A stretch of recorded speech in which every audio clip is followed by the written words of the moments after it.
이번 시간은 여러분들 교재 507페이지 주택자금하고 나오죠. 바로 여기 이제 주택건설이 다 끝났습니다. 사용검사까지 받았다. 그럼 저 사용하면 되죠. 근데 잠깐 그때 주택을 건설하는데 소요되는 자금들이 있더라. 주택자금. 그중에 첫 번째 나오는 게 주택상환사채입니다. 여기서 나오는 주택상환사채. 이거는 거의 매년 시험 문제 한 문제는 출제되고 있다 할 정도로 출제 비중이 상당히 높은 겁니다. 주택상환사채 꼭 기억하십시오. 이게 무슨 말이죠? 말 그대로 번역하면 주택으로 갚겠다고 회사가 발행한 채권 말이야. 이때 사채는요, 우리 사채 돈놀이 하는 거 있죠? 그래서 사채 돈 빌렸다 하는 사채도 있지만 여기는 그런 게 아니라 회사채라는 뜻입니다. 회사가 자기 회사의 신용들을 가지고 채권을 발행해가지고 사람들한테 자금을 차입해서 사용하고 나중에 만기가 되면 그걸 다시 갚는 거. 이것이 회사가 발행한 채권, 회사채. 이걸 사채라고 하죠. 이때 주택으로 갚겠다고. 즉 채권을 팔아먹고 사채를 발행해놓고 나중에 그 사채를 가지고 있는 사람들에게 원금하고 이자를 현금으로 주는 게 아니고 원칙적으로 나중에 너에게는 주택으로 줄 테니까 이 채권 사가라. 그래서 채권을 파는 거. 이게 바로 주택으로 갚겠다고 상환하겠다고 회사가 발행하는 채권, 이걸 주택상환사채라고 하죠. 첫째, 누가 발행할 수 있을까? 쭉 보자. 발행권자, 한국토지주택공사와 등록사업자 둘만 발행이 가능합니다. 다른 사업주체들은 안 된다. 토지주택공사하고 등록사업자만 발행할 수 있다는 거, 이게 첫 번째 중요하고, 이때 등록사업자는 한국토지주택공사하고 등록사업자 중에서 보세요. 토주하고 등록사업자 중에서 토지주택공사는요, 망할 놈으로 보지 않습니다. LH가 망한다? 우리나라 뒤집어질 겁니다. 그죠? 따라서 한국토지주택공사는 망할 놈으로 보지 않습니다. 근데 누구는 등록사업자는 이거는 언제든지 망할 수 있죠. 일반 건설회사들이거든요. 아까 등록은 누가 한다 그랬죠? 단독주택 연간 20호 이상, 공동주택 연간 20세대 이상, 대지조성 연간 1만 제부터 이상 하는 자는 국토교통부장에게 등록해야 된다 그랬으니까 그런 주택을 건설하거나 대지를 조성하는 걸 1년 동안에 일정 규모 이상만 한다면 등록하라 그랬습니다. 이거 별거 아니에요. 그러다 보니까 이 등록사업자가 언제든지 뭐 할 수 있다? 망할 수 있다는 얘기입니다. 그래서 등록사업자는 주택상환사채를 발행해 놓고 야 나한테 돈 좀 빌려줘. 나중에 내가 너한테 주택으로 줘줄게 라고 해놓고 만약에 나중에 주택을 만들어주지 못하면 돈만 빌려받고 만약 못 만들어주면 그 사채 산 사람들은 완전히 또 꽝 되는 거죠. 그래서 이 등록사업자는 함부로 주택상환사채를 발행하지 못하게 제한하고 있습니다. 어떻게 제한하죠? 거기 첫 번째 나오는 건 금융기관 또는 주택도시보증공사에 보증을 받아야 되지만 등록사업자는 발행할 수 있다. 그래서 등록사업자가 주택상환사채를 발행하려면 일단은 뭘 받아라? 보증을 받으랍니다. 누구로부터? 금융기관이나 그런 주택도시보증공사로부터 보증을 받을 것. 이게 첫 번째 조건이고, 그다음에 이제 박스 속에 보면 발행 기준 해가지고 법인으로서 자본금 5억 원 이상일 것. 다시 말하면 이 등록사업자는 개인 등록사업자는 주택상환사채를 발행할 수 없고 법인 등록사업자만 발행할 수 있는데 그것도 자본금은 5억 원 이상 돼야지만 발행할 수 있다. 법인으로서 자본금 5억 원 이상일 것. 중요한 거고. 두 번째, 건설산업기본법에 따라 건설업 등록을 한 자일 것. 그래서 그냥 등록사업자만 돼서는 안 되고 건설산업기본법에 따른 건설업자 등록도 했어야지만 발행할 수 있고. 세 번째, 최근 3년간 연평균 주택건설 실적이 300호 이상일 것. 예, 최근 3년간 연평균 내에서의 주택건설 실적이 매년 300호 이상 될 때 이때 주택상환사채를 발행할 수 있다 이 말이고, 얼마나 발행할 수 있죠? 최근 3년간 연평균 주택건설 호수 이내까지만 발행할 수 있어. 최근 3년간 연평균 주택건설한 호수 있죠? 그 호수 내에서만 주택상환사채를 발행할 수 있다. 그럼 이때 발행계획의 승인 및 통보하고 나죠. 이거는 주택상환사채를 발행하려면 둘 다야. 토지주택공사나 등록사업자 둘 다, 법인 등록사업자 둘 다 발행계획을 수립해서 누구한테 간다? 국토교통부장한테 승인받을 것. 국장한테 승인받는다. 이것도 기억해 두셔야 됩니다. 자, 그래놓고 시험 문제는 그 밑에 것도 이어서 났었는데 거기 국토교통부장은 주택상환사채 발행계획을 승인하였을 때는 주택상환사채 발행 대상 지역을 관할하는 시도지사에게 그 내용을 통보해야 된다. 이거는 국장이 승인해 준 사실을 다시 밑에 있는 시도사에게 그 내용을 통보하라는데 지가 알아서 통보하면 되지. 이런 것까지도 공인중개사가 왜 애워야 되니? 국장이 시도할 때 통보하라? 알아서 하면 되지. 중개사가 이거 애워가지고 뭐 하는데 써먹을 거야. 이런 걸 시험 문제 내는 건 아무런 의미가 없는 겁니다. 그러니까 왜 이런 게 자꾸 시험 문제 낼까? 출제원이 담당 공무원들이 출제원으로 들어가는 데부터 근본적인 문제가 있습니다. 공무원 시험이 아니잖아요. 근데 왜 공무원들이 알아야 될 걸 우리 시험에다 내느냐는 얘기입니다. 출제원들이 지 머릿속에 맨날 하는 것만 지걸 업무로 내거든. 공인중개사를 출제원으로 차라리 넣던지. 그럼 이거 관련돼서 중개사가 아는 것만 낼 거 아니야. 그죠? 근데 이건 공무원들이 출제원에 들어가니까 쓸데없는 공무원 시험 문제 내야 될 걸 공인중개사 시험 문제 이런 게 자꾸 들어가는 겁니다. 그래서 영양가 없는 짓을 이런 쓸데없는 절차 같은 걸 시험 문제를 내는 건 반성해야 될 일입니다. 자, 네 번째 발행 방법. 이건 기명증권으로 발행한다. 원래 이름을 써서 준다는 건 그 증권은 너에게만 주겠다라는 의미를 갖는 겁니다. 따라서 원칙적으로 타인에게 이전 양도할 수 없는 게 원칙입니다. 예외가 있다는 얘기죠. 좀 이따 보고. 두 번째, 액면 발행도 가능하고 할인 방법으로도 발행할 수 있습니다. 액면, 할인 두 가지 방법이 다 가능하다. 또 다음 페이지 넘어가면 납입금의 사용 및 관리라고 했죠. 그때 주택상환사채를 갖다가 팔았으니까 돈이 들어왔잖아. 그 돈 납입금 아무 데나 막 써도 될까? 안 된대. 어디만 쓰랍니까? 거기 박스 수 있죠. 대지의 구입 및 조성. 그래서 돈이 없으니까 지금 사람들한테 채권을 팔았잖아. 그 들어온 데 갖고 그 주택을 건설하고자 하는 그 택지 구입비 그걸 쓸 수 있고, 또 주택건설 자재 구입비, 건설공사비에 충당하는 거 이런 데로만 써야 되지 함부로 사용해서는 안 된다라는 거. 그 다음에 여섯 번째, 주택상환사채 상환. 이거는 원칙은 뭐로 상환할까요? 예, 주택으로 상환하는 거잖아. 주택으로 줘야 됩니다. 근데 반드시 주택으로만 줘야 될까? 그건 아닙니다. 이때 채권자가, 저 주택상환사채 채권을 가지고 있는 소유자가 뭐라고 합니까? 저는요 주택으로 주지 마시고 뭐로 달래요? 그냥 현금으로 주시면 안 될까요? 라고 원하면 그때는 현금으로도 줄 수 있습니다. 원금하고 이자를 합한 현금으로도 상환할 수 있다. 이때 상환기간 3년을 초과할 수 없다. 이때 기간은 언제부터 따지죠? 상환기간은 주택상환사채 발행일로부터 공급계약 체결일까지. 이게 3년을 초과해서는 안 됩니다. 그래서 주택상환사채 발행했죠? 발행했으면 언제까지? 너에게 주택으로 줄게 라고 계약서 쓰는 날. 이게 바로 주택의 공급계약 체결일. 이 날이 상환일이 되는 것이고 이 기간이 3년을 초과해서는 안 된대요. 그럼 이걸 몇 년짜리로 발행해도 괜찮아?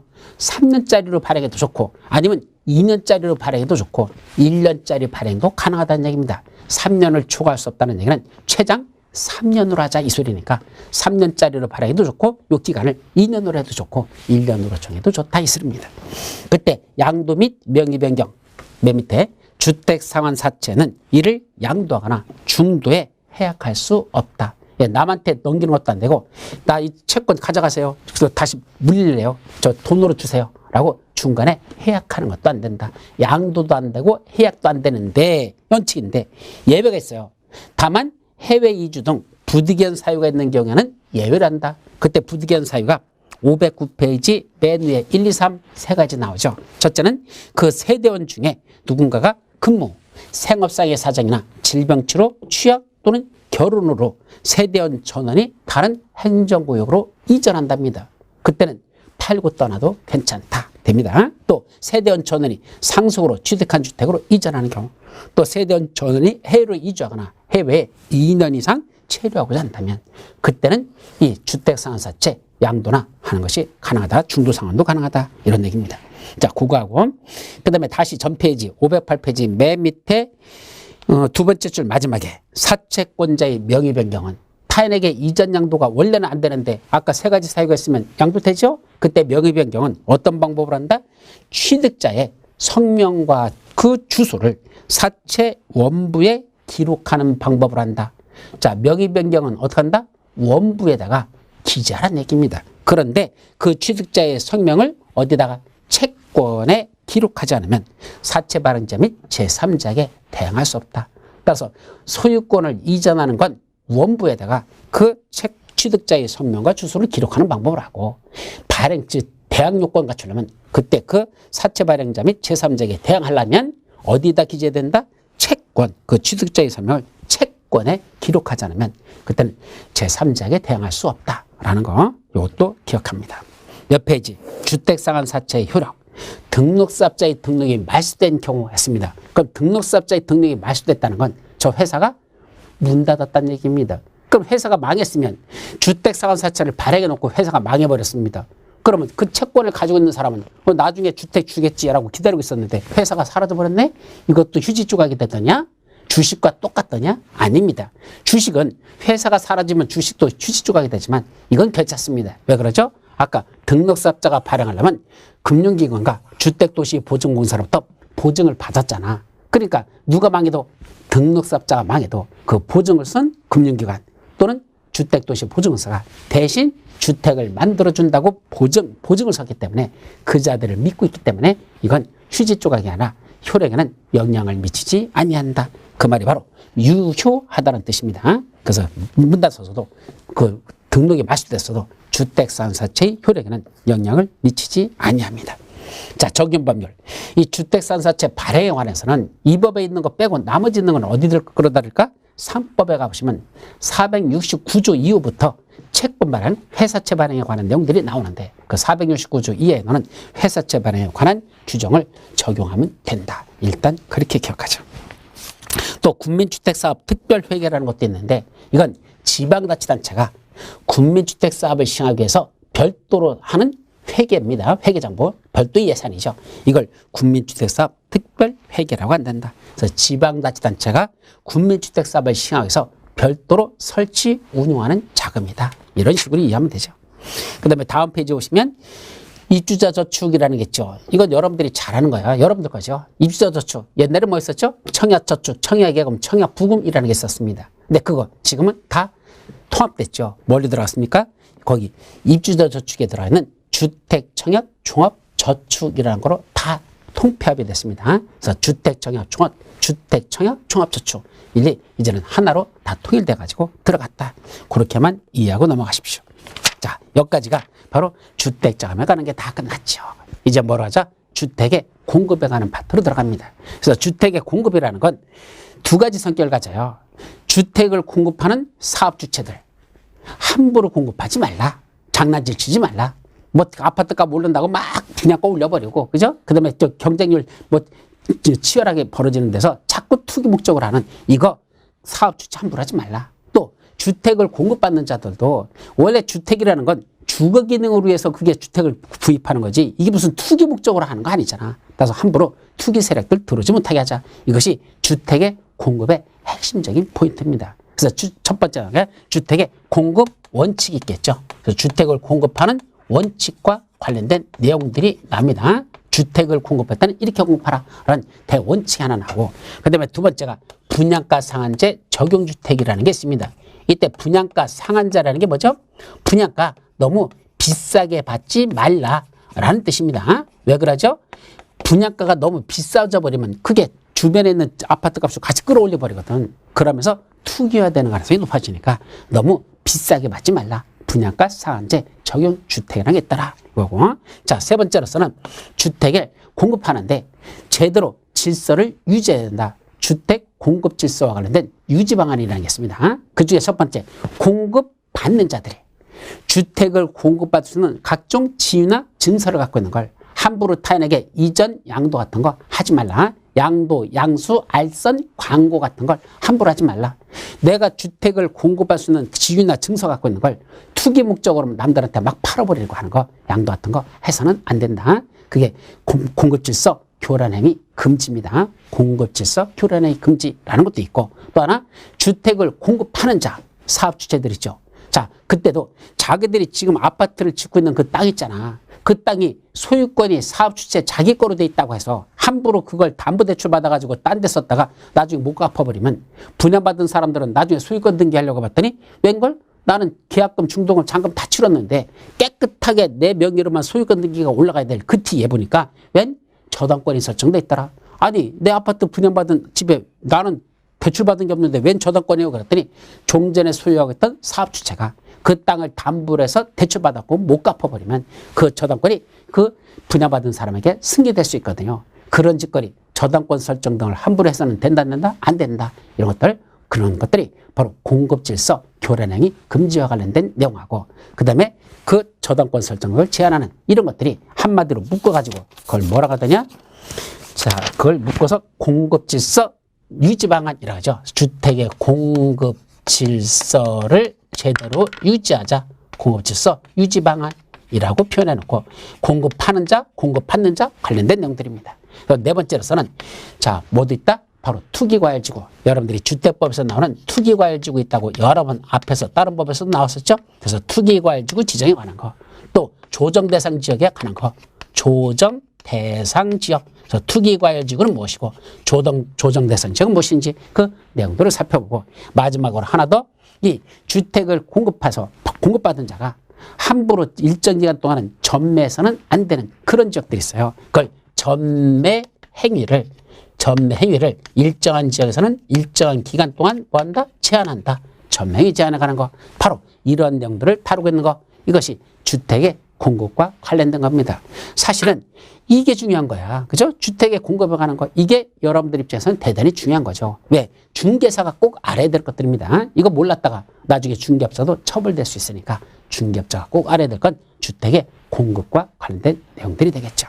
자, 그 중에 첫 번째, 여러분들 교재 514페이지 보면 주택의 공급, 주택 공급의 원칙하고 납니다.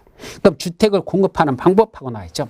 그 중에 첫 번째 줄이면 사업 주체라고 되어 있고, 이 사업 주체는 다음에서 정하는 바에 따라 주택을 건설, 공급하여야 한다. 그래서 원칙은 이런 식으로 일반 공급은 이렇게 하라는 얘기죠. 다만, 단서, 국가유공자, 보상 대상자, 장애인, 철거주택의 소유자, 그 밖에 일정한 자들에게는 이런 거와 다르게 별도로 공급할 수도 있다. 그래서 그건 특별공급이라고 그래. 그래서 일반 공급과 특별공급으로 나눠지는데 여기는 일반 공급에 관한 내용들을 다루자. 자, 그 중에 동그라미 1번을 보면 사업 주체, 이따 괄호 속에 있는 거 빼고 사업 주체가 입주자를 모집하려면, 예, 이 사업 주체가 이제 입주자들을 모집해야 될 거냐. 그러려면 뭐가 필요하죠? 그 시장군수 구청장의 승인을 받을 거. 입주자 모집 승인이라는 걸 받으라는 얘기입니다. 다만 복리설에 대해서는 승인받는 게 아니라 신고만 하면 된다. 그래서 입주자 모집 승인을 받을 것, 이게 원칙입니다. 다만 복리설은 신고만 하면 된다. 근데 누구는 이런 승인을 받거나 신고할 필요가 없답니다. 누구죠? 괄호 속에 공공주택사업자라고 나오죠. 이때 공공주택사업자들은 승인받거나 신고하지 않고 그냥만 되고 일반 사업주체들만, 민간 사업주체요. 쉽게 말하면 민간 사업주체들만 원칙적으로는 모집 승인을 받고 복리설에 대해서는 모집 신고만 하면 된다. 이런 뜻이죠. 그때 공공주택사업자 열거 돼 있죠. 국가, 지방자치단체, 한국토지주택공사, 지방공사, 일정한 공공기관, 뭐 그 정도만 기억해 두세요. 국가, 지방자치, 토지주택공사, 지방공사 이런 자들은 공공사업주체로서 이 자들은 뭐 한단다? 신고하거나 승인받을 필요가 없다. 거기까지.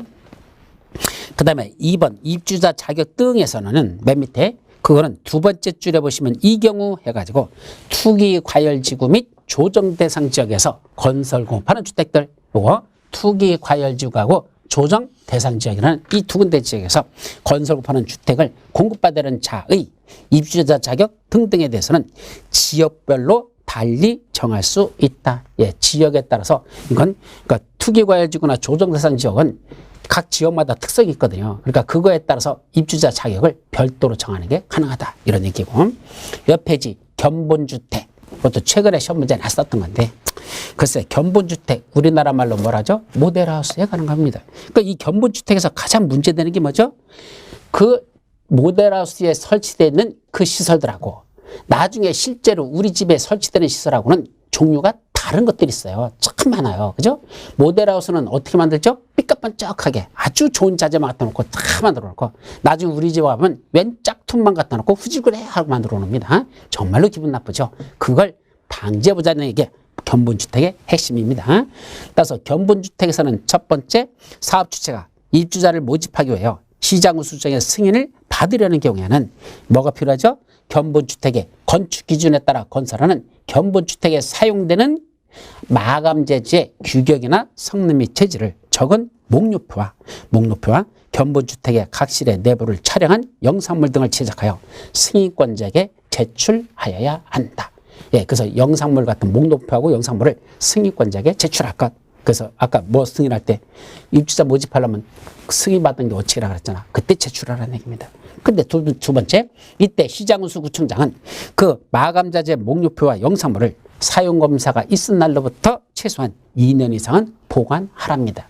왜냐면 사용검사 받았다는 건 아파트 다 줬다는 얘기야. 근데 2년 내에 아파트에 무슨 문제가 생길 수 있잖아. 그러면 그 목록표하고 영상물을 다시 확인해보고 원래 거기에서 니들이 이렇게 해준다고 한 거와 똑같은 자재를 쓴 건지 혹시 또 성능이 다른 걸 쓴 건지 그걸 확인하기 위해서 최소한 2년 이상은 보관해야 되고 이주자가 열람을 요구하면 이를 공개해야 합니다.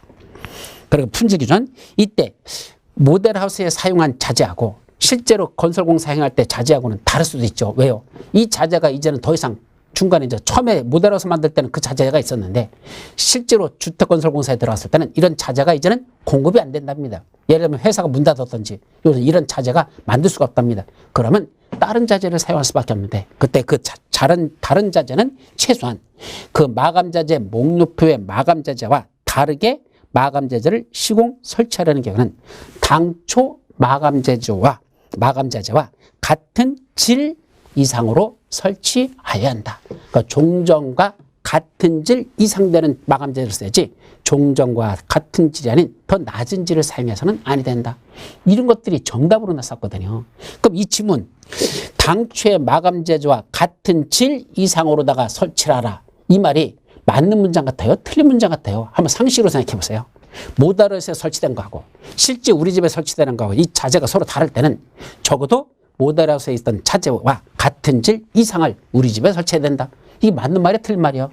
맞는 말이죠. 이건 누가 봐도 상식적으로. 그럼 같은 질 이상을 써야 되지. 종전 모델하우스에 있는 것보다 낮은 질을 사용해도 괜찮다. 이게 말이 됩니까? 그러니까 이런 건 애호에서 푸는 게 아니고 상식적으로 당연한 얘기를 써는 건데 이런 게 정답이라고 맞는 문장으로 나면 그런 문제는 모델하우스에 대해서 마감자재에 대해서는 내가 공부한 적이 없는데 라고 하더라도 상식적으로 풀 수 있는 문제지 그런 건 애워서 푸는 문제가 아니었다는 거. 그래서 견본주택에 관한 내용은 사실은 평상시에 공부 안 하는 건데 시험 문제에서는 대신 여러분도 공부 안 한 줄 알아요. 그러니까 어렵게 내지 않고 쉬운 지문을 정답으로 내는 그런 경우도 있으니까 모르는 문제가 나왔다 해서 포기하지 말고 상식으로 풀어도 풀 수 있는 문제들이 많다라는 걸 꼭 상식시켜 주시기 바랍니다. 자, 이제 두 번째로서 뭐죠? 분양가 상한제 적용주택으로 넘어갑니다. 이것도 거의 시험 문제 매년 나다시피 하는 중요한 거죠. 첫째, 분양가 상한제 적용주택은 공동주택 중에서 일반인에게 공급하는 공동주택이야. 일반인에게 공급하는 공동주택 중에서 다음 같은 두 가지에 해당하는 지역에서만 합니다. 첫째는 공공택지. 우리 공공택지라는 걸 용어정에서 배웠었는데 어떻게 배웠죠? 공공택지란 10가지 공공사업으로 개발 조성되는 공동주택이 건설되는 용지를 공공택지란다. 그래서 10가지 공공사업이 시행되죠.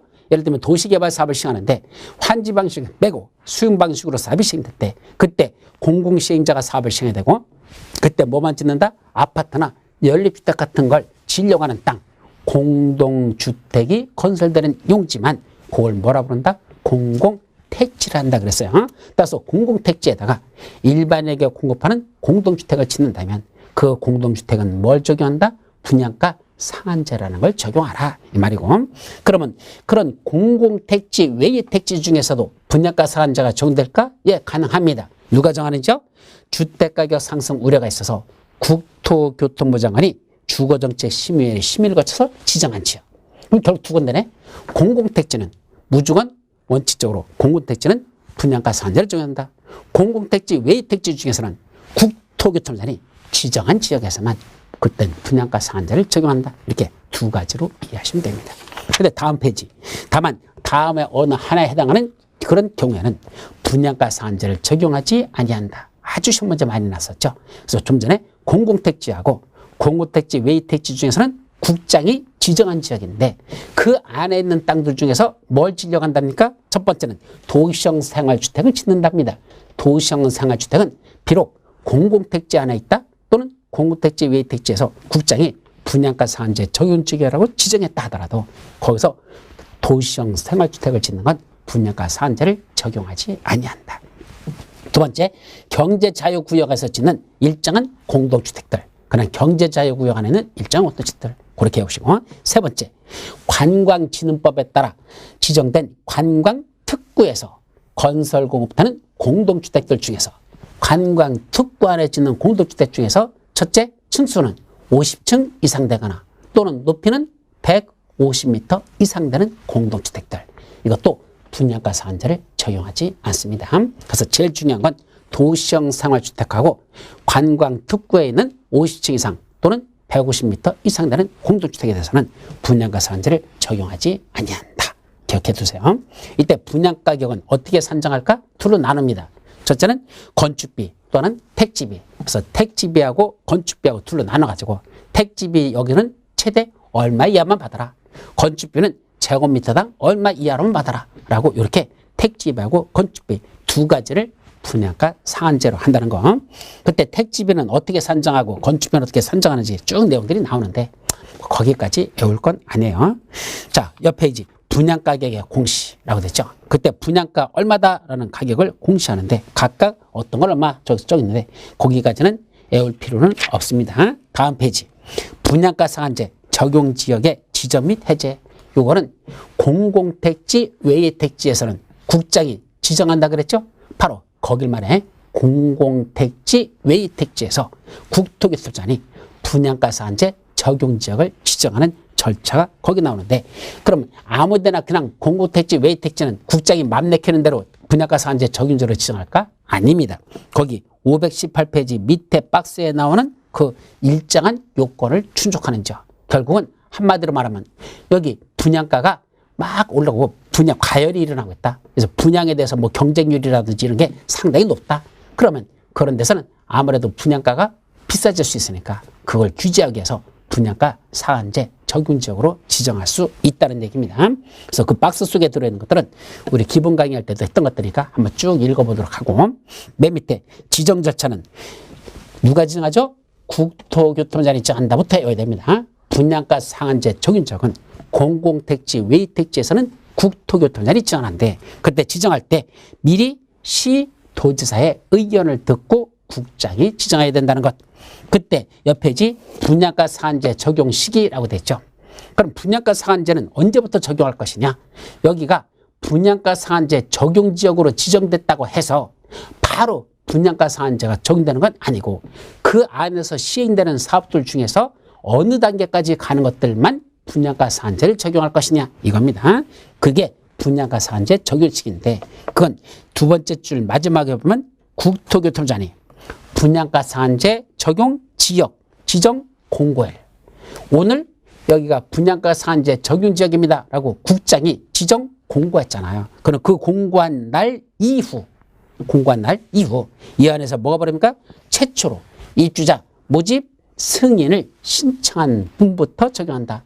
예, 입주자 모집 승인 신청이 들어온다 했잖아. 그때 입주자 모집 승인 신청이 들어오면 그거부터 분양가 상한제를 적용하자 이 말이고 이때 입주자 최초 입주자 모집 승인 신청을 다시 괄호 속에 보면 주택조합이 공급하는 주택은 언제부터 사업계획 승인 신청이 있을 때부터 시작이고 주택조합이 할 때는 사업계획 승인 신청부터 시작하고 그 다음에 저 정비법에서 나오는 재개발 사업하고 재건축 사업에 따라 공급되는 주택의 경우에는 관리처분계획 인가 신청분부터 그게 분양가 상한제가 적용됩니다. 그래서 원칙은 최초로 입주자 모집 승인 신청이 들어온 이후부터 것만 분양가 상한제를 적용되는데 그때 다시 주택조합 할 때는 사업계획 승인 신청 이후부터 들어오는 것들 뭐 바꿔서 거기가 분양가 상한제 적용 지역이라고 공고된 이후에 뭐가 들어왔다? 사업계획 승인 신청이 들어왔으면 그때부터 그건 분양가 상한제.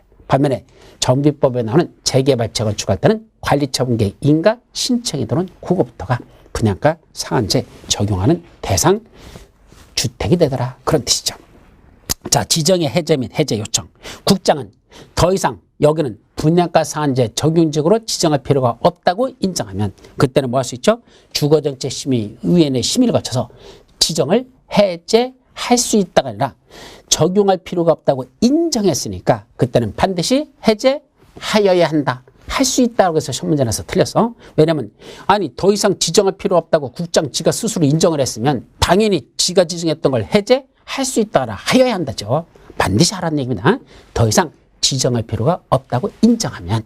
근데 국장보다는 그 지역에 있는 시도사나 시장군수 구청장들이 실질적으로 그 내용을 더 잘할 수 있잖아. 국장은 전국을 보는 거지만 시도사 시장은 지역 안에를 보는 거니까. 그랬더니 지들이 봤더니 우리 지역에 여기 더 이상 분양가 상한제 적용적으로 지정할 필요가 없습니다. 그러면 시도사 시장수 구청장이 누굴 찾아간다? 국장한테 가가지고 여기 좀 해제해주세요라고 해제를 요청할 수 있고, 해제 요청을 받으면 그로부터 며칠 내 40일 이내 해제 여부를 결정하고, 그때는 그 결과를 시도사 시장군수 구청장에게 통보해야 한다. 그래서 시도사 시장군수 구청장도 국장한테 해제해달라고 요청할 수 있고, 그 요청을 받은 날부터 40일 이내에 해제 여부를 결정해서 통보해줘라. 그것까지 기억합니다.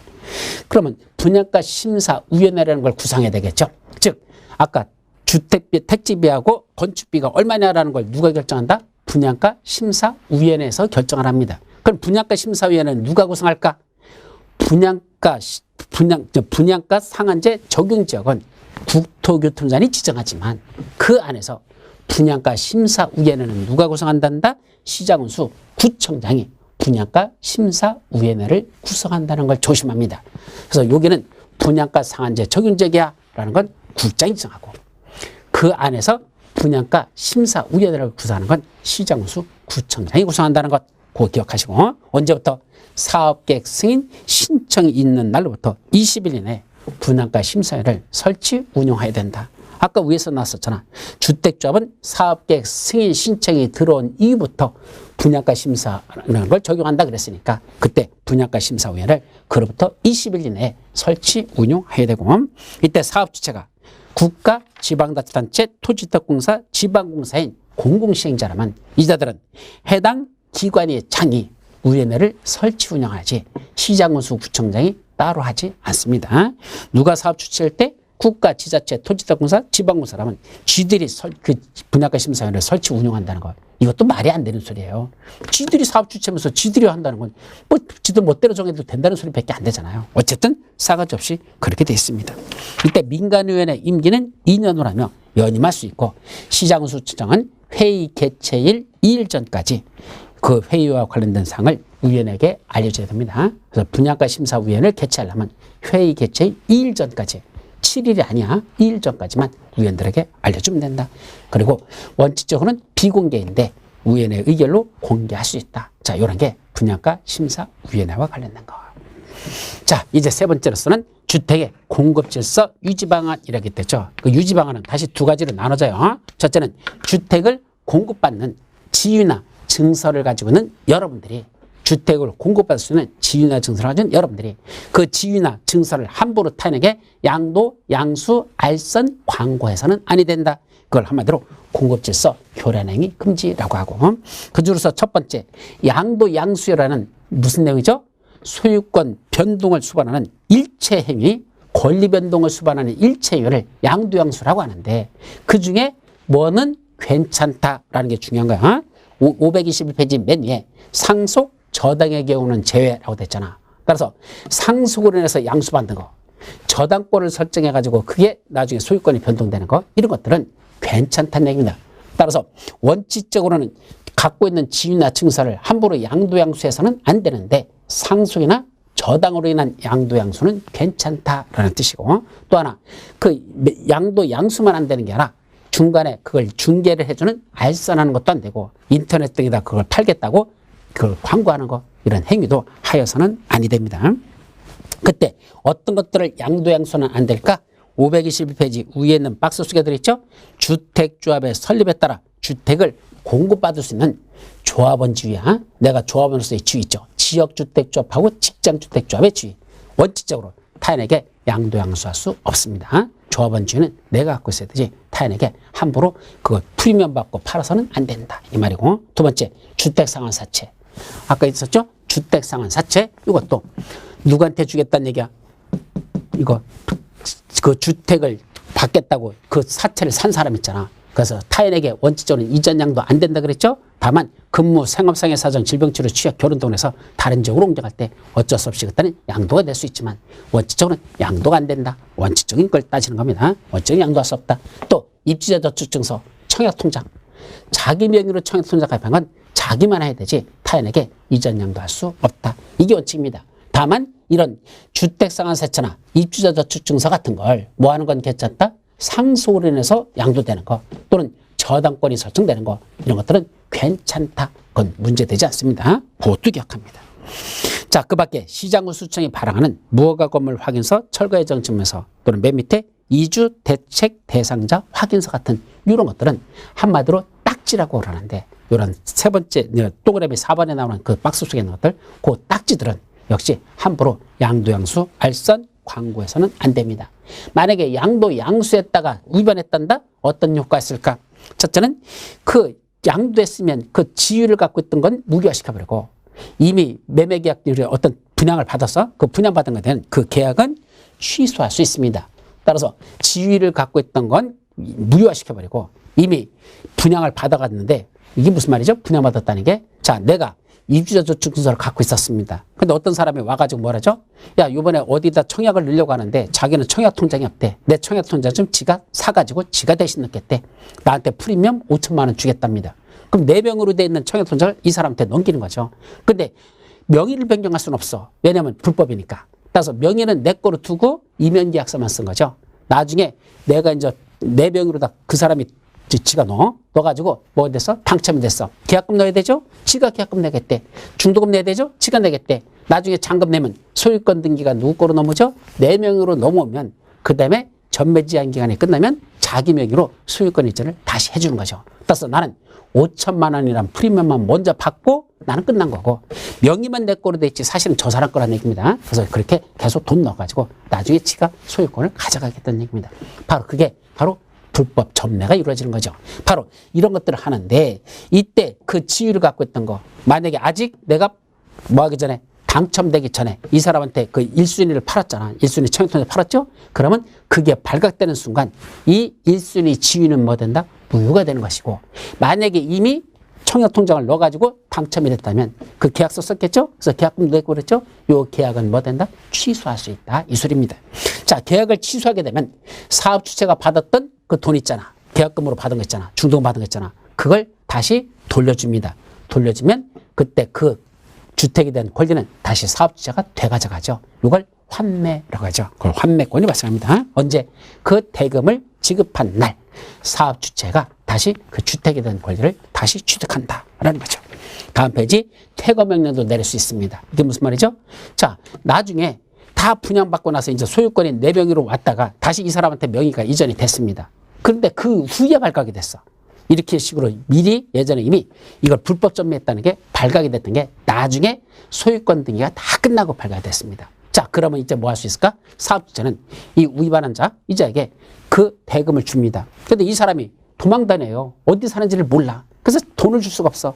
그러면 그때 법원에다 그 금액을 콩딱 걸어놓고 지급받을 돈을 콩딱 걸어놓고 현재 그 아파트 주택에 누가 살고 있죠? 살고 있는 사람에게 퇴거를 명할 수 있다라는 얘기입니다. 그래서 사업주체가 그 매수인에게 주택가격을 지급하거나 또는 매수인을 알 수 없어 주택가격을 수령할 수 없게 되면 그때는 법원에다 콩딱금 걸어놓고 현재 살고 있는 사람에게 퇴거를 명할 수 있습니다. 또 맨 밑에 입주자 자격 제한은 이 불법 저렇게 전매한 사람들 있잖아. 이 사람들은 10년의 범위 내에서 분양가 다시 분양받을 수 있는 자격을 제한할 수 있다. 최장 10년의 범위에서 주택의 입주자 자격을 제한한다는 건 분양받을 수 있는 자격을 제한하겠다 이 말이죠. 또 처벌 규정 거의 3년 이하의 징역 또는 3천만 원 이하의 벌금에 처합니다. 양도, 양수, 알선, 광고한 사람들 다 3년의 징역 또는 3천만 원 이하의 벌금에 처합니다. 다만 그 위반 행위로 얻은 이익의 3배에 해당하는 금액이 위반 행위로 얻은 이익이라는 게 바로 프리미엄 받은 거 있잖아. 그 이익에 그거에 3배에 해당하는 금액이 3천만 원을 초과한다? 결국은 이익이 1천만 원이 냈다고 전제를 한 거죠. 이익이 1천만 원이 냈어. 그럼 1천만 원에 3배 하면 얼마죠? 3천만 원. 그럼 3천만 원은 그걸 초과하는 자. 그럼 3천만 원까지는 괜찮다는 얘기죠. 그럼 내가 난 이익이 1천만 원을 났어. 그럼 1천만 원에 3배 했더니 3천만 원. 그럼 3천만 원까지는 그냥 벌금 3천만 원 부과하는 그 3천만 원 벌금에 들어가지만 3천만 원을 초과한답니다. 예를 들면 아까 내가 프리미엄 얼마 받고 팔았죠? 5천만 원 받고 팔았잖아. 그럼 내가 이익이 5천만 원 났어. 그럼 5천만 원에 3배 하니까 얼마 되죠? 1억 5천만 원 했잖아. 그게 3천만 원을 초과했죠. 그러면 이때도 3년의 징역 또는 그 이익의 3배 해당하는 금액. 그럼 아까 이익 5천만 원의 3배니까 1억 5천이잖아. 그때는 3천만 원 벌금이 아니고 그 5천만 원인데 이익금 난 거의 3배인 1억 5천만 원 이하의 벌금에 처한다. 그때는 3년 이하의 징역 또는 그 이익의 3배 해당하는 금액. 그러니까 결국 5천만 원의 3배니까 1억 5천만 원의 벌금을 처할 수 있다. 그래서 왜 그랬냐면 3천만 원 이하의 벌금만 때리다 보니까 이익이 나는 건 수억씩 나는 사람도 수두룩한데 이거 뭐 3천만 원 갖고는 무서워하지도 않는다는 얘기입니다. 벌금 3천만 원 내지 뭐 어차피 프리미엄 나 2억 벌었는데 그래서 이건 안 되겠다 싶어가지고 그 이익의 3배에 해당하는 금액까지 벌금을 부과할 수 있도록 그렇게 개정한 겁니다. 그래서 그건 현재 여러분들 그 책에는 안 써 있잖아. 그건 수정표 새로 올린데 이 내용이 들어가 있으니까 그거 보시고 새로 추가해 주시기 바랍니다. 자, 이제 공급하는 자 측면에서 저당권 설정 등의 제한이라고 나와있죠. 이제 두 번째, 받는 자가 아니라 공급하는 자, 바로 사업주체죠. 그 사업주체가 자기가 건설하고는 있는 이 주택이나 대지가 짓는 동안은, 건설하는 동안은 자기 명의로 돼 있어. 그러나 나중에 여러분들이 뭐 하고 있었죠? 이미 분양 받아가지고 계약금 냈고 중도금 내고 있었잖아. 나중에 다 짓고 나면 소유권 이전 등기를 그 사람 앞으로 해줘야 됩니다. 따라서 건설하고 있는 동안만 사업주체 거지 다 짓고 나면 분양받은 사람들 것이 될 거란 얘기입니다. 따라서 이 현재 짓고 있는 주택이나 대지를 가지고 함부로 사업주체가 장난질 쳐서는 안 된다. 무슨 짓 하지 말랍니까? 그게 522페이지 맨 밑에 나오는 거죠. 첫 번째는 저당권 또는 가등기 담보권 등 담보물권을 설정한단다. 쉽게 말하면 그 아파트 짓고자 하는 대지나 그 아파트를 가지고 담보대출 받아서 딴 데 써서는 안 된다 이 말이고요. 두 번째는 전세권, 지상권 등 등기되는 부동산 임차권 설정하는 거 안 된다. 무슨 말이죠? 사업주체가 내가 분양받은 집에 다른 사람부터 먼저 전세 넣어가지고 야 네가 먼저 살아라. 다른 사람 전세권 먼저 설정해 주는 거 안 돼요. 내가 분양받은 집인데 그건 안 되고. 세 번째는 매매, 증여 등의 방법으로 처분하는 행위. 누가 받은 건데 내가 분양받은 아파트인데 그걸 사업주체가 짓다 말고 그 땅 전체를 갖다 다른 건설한테 팔아버려요. 예를 들면 처음에 질 때는 이 편한 세상에서 이 아파트를 짓고 있었습니다.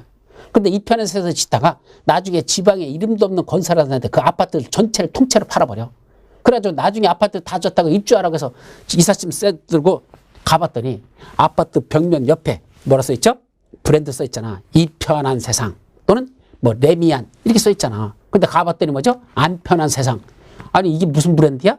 저 지방에 이름도 없는 건설한테 대림건설이 팔아가지고 브랜드가 안 편한 세상이 아니라 이 편한 세상이 안 편한 세상으로 바뀌었답니다. 여러분들 돌아버려 안 돌아버려?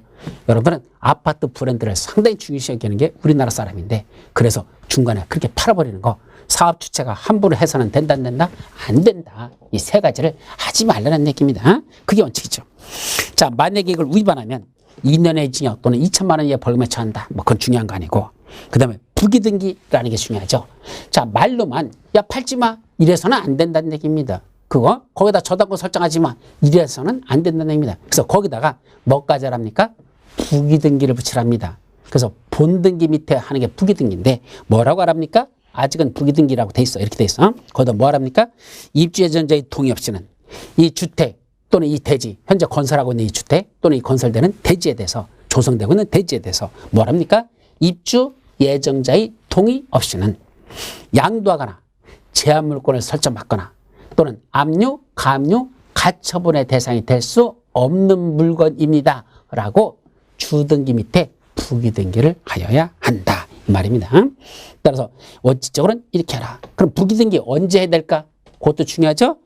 입주자 원칙적으로 부기등기는 주택건설 대지 그 땅에 대해서는 입주자 모집공고 승인 신청과 동시에 하는 게 원칙이고 건설된 주택에 대해서는 소유권 보존 등기와 동시에 된다. 소유권 이전 등기하면 틀려요. 소유권 보존 등기할 때 그때 부기등기를 같이 해야 된다는 것 그렇게만 기억해 두도록 합니다. 자, 다음 페이지 부기등기 효력이라는 게 중요하겠죠. 부기등기가 되어 있음에도 불구하고 그걸 양도하거나 제한물권을 설정받거나 압류, 가압류, 가처분의 대상으로 해버렸습니다. 그 효력대로 어떻게 될까? 무효로 한다. 취소 대상이 아니고 아예 그렇게 해봤자 부기등기된 이후에 그걸 남한테 팔아버렸다. 그 대지를 거기다 저당권을 설정했다. 아무런 효력이 없습니다. 그런 행위들은 전부 다 무효가 된다는 것, 거기까지만 기억해 두도록 합니다. 여기까지가 뭐에 관한 거? 주택의 공급질서 유지 방안까지죠. 이제 마지막 투기과열지구 조정대상지역 전명의 제한하고 리모델링까지 이 네 가지에 관해서는 잠시 쉬었다가 다음 시간에 들어가도록 합니다. 쉬었다 가시죠.